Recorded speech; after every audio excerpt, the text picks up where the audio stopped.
A primeira etapa, que é a elaboração do projeto de lei, tem início com a definição de cada unidade gestora da sua proposta parcial de orçamento. Unidade gestora são as unidades setoriais, geralmente ministérios, né, que levam a proposta deles de orçamento. Só que é o seguinte, são 30 e poucos ministérios, né, tem ainda as unidades gestoras do Poder Legislativo, né, que são Congresso Nacional, Senado, Tribunal de Contas, tem as unidades gestoras do Ministério Público, né? E daí o que acontece? Soma tudo aquilo lá, vai dar 3 vezes o orçamento da União, né? Que todo mundo quer gastar muito, né? Aí vem o Poder Executivo e vem passando a marreta, né? Faz o corte, né? Para equalizar as propostas com aquela briga política, né? Cada um quer um quinhão a mais e tal, e para tentar também equalizar com o que é possível fazer, né? Então, todas as propostas setoriais dos órgãos de todos os poderes, executivo, legislativo e judiciário, são encaminhadas para o órgão central do sistema de orçamento e gestão. No caso do governo federal, é a Secretaria de Orçamento Federal, a SOF, né? Para nova consolidação. E daí surge o projeto de lei orçamentária, que será submetido ao presidente da República, né? Que fará encaminhamento do projeto ao Congresso Nacional por meio de mensagem, né? Então, essa é a primeira etapa, né? Você pega todos os unidades gestoras, né? Junta, faz o corte, apara, empacota e manda para o Congresso, né? A LDO, lembra disso, né? A LDO orienta a elaboração da LOA, né? Então ela vai trazer todas as orientações que deverão seguidas para critérios de corte, critérios de elaboração da lei orçamentária e por aí vai, né?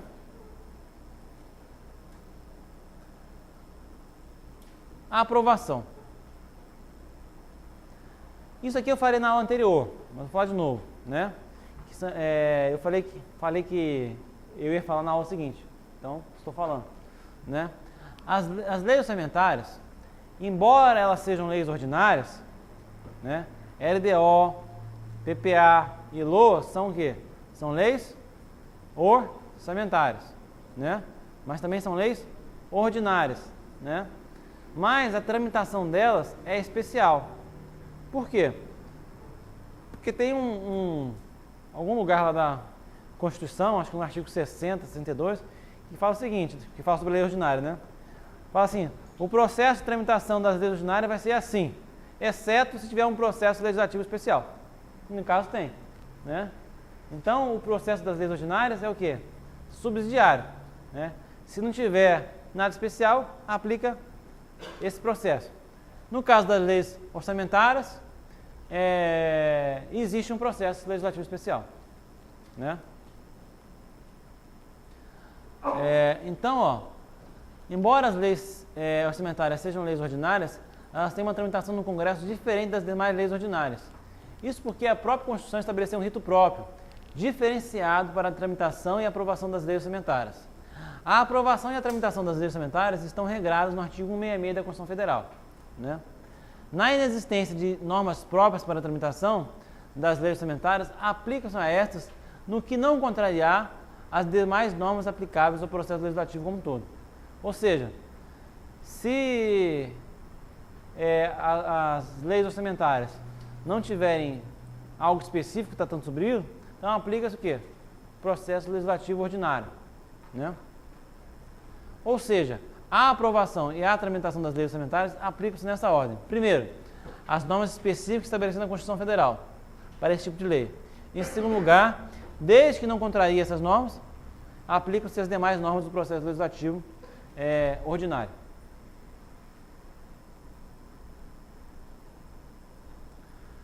Como que é a tramitação, então? Já que é diferente, como que é, né? O projeto de lei, depois de consolidado pelo Poder Executivo, deve ser remetido ao Congresso Nacional. Lá ele será apreciado pela Comissão Mista Permanente de Orçamento, composta de deputados e senadores, conforme previsão do artigo 166 da Constituição Federal, né? Então ela é encaminhada ao Congresso e lá ela chega direto à Comissão Mista, tá? Esta comissão tem a função de examinar e emitir parecer sobre o projeto, tá? Então ela vai emitir um parecer que vai ser depois, posteriormente, analisado pelo plenário, né? ela também tem a função de fiscalizar a execução orçamentária. Então, a comissão mista, a competência dela não é só contar projeto. Na hora da execução orçamentária também, ela vai verificar se está tudo como foi planejado, né? O projeto de lei orçamentária, assim como as emendas propostas ao projeto, após parecer da comissão mista, permanentes serão apreciadas pelo plenário das duas casas do Congresso Nacional. Ou seja, diferentemente das leis ordinárias que passam pelo plenário de uma casa, depois vai para o plenário da outra, e depois, se for o caso, retorna para o plenário da casa iniciadora, né, ou então vai para a sanção, né? Neste caso aqui, ela é apreciada pelas duas casas do Congresso Nacional na forma do regimento comum. O regimento comum é o regimento do Congresso Nacional, né? Existem reuniões do Senado, existem reuniões da Câmara e existem reuniões do Congresso Nacional, né? Então, essas reuniões, o que acontece? As duas casas apreciam conjuntamente, tá? Então, os projetos de lei relativos ao PPA, à LDO e ao orçamento anual e os créditos adicionais serão apreciados pelas duas casas do Congresso Nacional na forma do regimento comum, né? Aí tem as competências da comissão mista, né, que é a comissão de orçamento, e eu não vou falar sobre isso agora não. Na verdade, a comissão mista vai ter como finalidade praticamente fazer o parecer sobre o projeto de lei e fazer também o parecer depois sobre os planos e programas regionais e setoriais. Tá? Isso aí não é muito importante não, né? Com a aprovação do projeto pelo plenário do Congresso Nacional, o projeto será devolvido ao presidente público que poderá sancioná-lo ou propor vetos. Se houver vetos, o que acontece? Os recursos que ficarem sem despesas correspondentes em razão de veto poderão ser utilizados mediante créditos suplementares especiais, mediante prévia e específica autorização legislativa, né? Então, se todas as etapas ocorrerem dentro dos prazos legais previstos, a lei orçamentária começará a ser executada no início do exercício financeiro, após a elaboração do quadro de determinada despesa, né, que é o QDD. Bem, emendas. Na comissão mista, né, a proposta orçamentária poderá receber emendas tanto de deputados e senadores. Detalhe, não são só os senadores que fazem parte da comissão mista de orçamento que podem apresentar emendas. Qualquer um deles pode apresentar emendas. Eles vão lá no computadorzinho, quero cancelar essa aqui, tuft, sobrou dinheiro, vou aplicar nessa aqui, puft, é assim, né? Essa parte das emendas aí é uma questão basicamente política, né? O único critério que ele tem que ter é que ele só pode anular despesa e não pode ser despesa sobre pessoal, juros de serviço da dívida e transferências constitucionais tributárias. O resto está valendo. Execução, né? No início do exercício financeiro, após a publicação do QDD, os órgãos começarão a executar o orçamento. O QDD é um documento contendo dados mais analíticos acerca da autorização dada na lei, em nível de projeto, atividade, operação especial e elemento de despesa. Então, o QDD fala assim, ó, nesses primeiros 2 meses, nós vamos executar essas despesas aqui, beleza? Beleza, está autorizado, vamos tocar.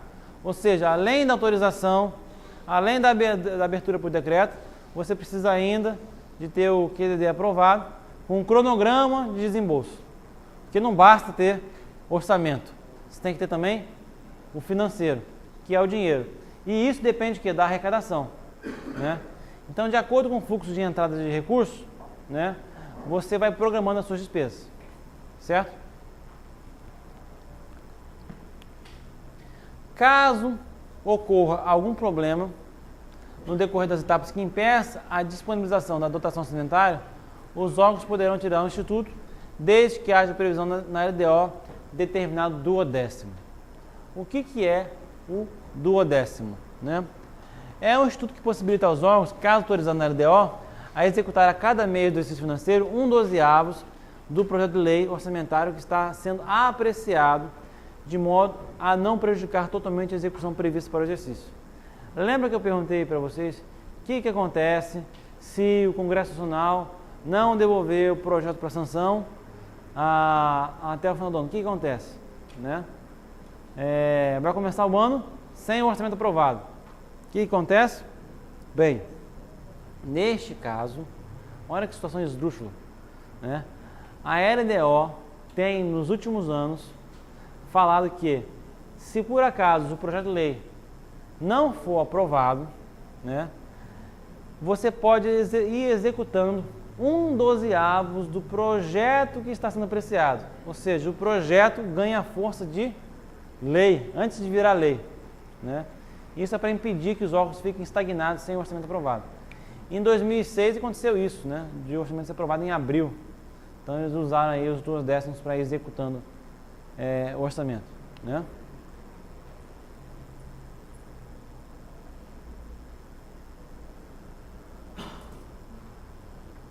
Agora, a outra situação, uma situação que eu perguntei é: o que acontece se o Poder Legislativo não devolver para a sanção o projeto de lei? Então você usa o projeto que está sendo discutido como se fosse orçamento, né? Executa o projeto, vamos dizer assim. Tá? E o que acontece se o Presidente da República não encaminhar o projeto de lei orçamentário? Que é uma outra situação, né? Quando o Legislativo não recebe o projeto de lei orçamentário no prazo fixado, nas Constituições e Leis Orgânicas dos Municípios, considerará como proposta a lei de orçamento vigente. Então são duas situações.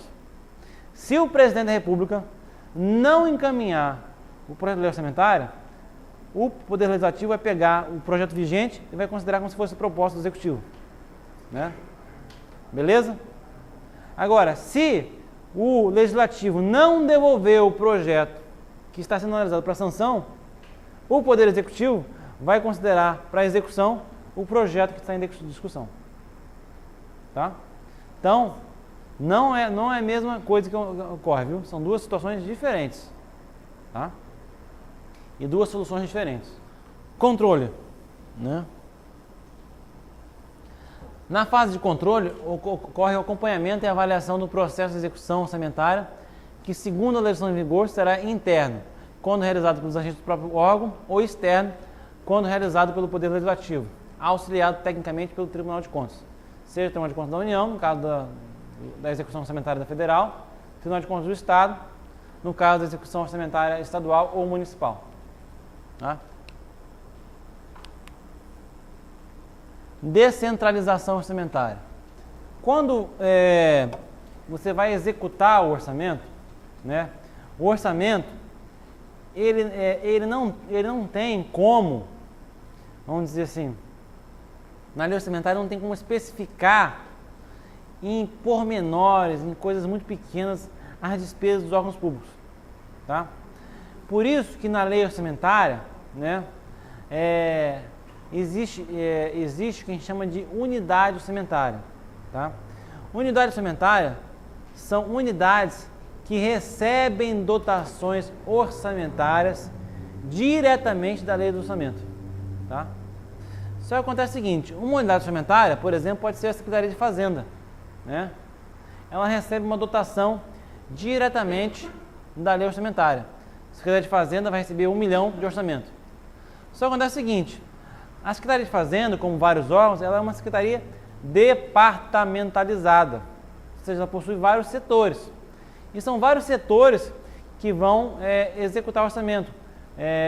A gerência, uma coordenadoria, né, que vai de fato pegar esse dinheiro e executar, né? Só que se o orçamento, a lei do orçamento contemplasse esses micro-órgãos, essas gerências, essas coordenadorias, né, o orçamento ia ser por demais detalhado, que ia praticamente impedir uma avaliação correta dos recursos, né, uma fiscalização adequada dos recursos. Então, para evitar que o orçamento vire um texto de 1 milhão de páginas, né, ele só contabiliza orçamentariamente recursos para as unidades orçamentárias.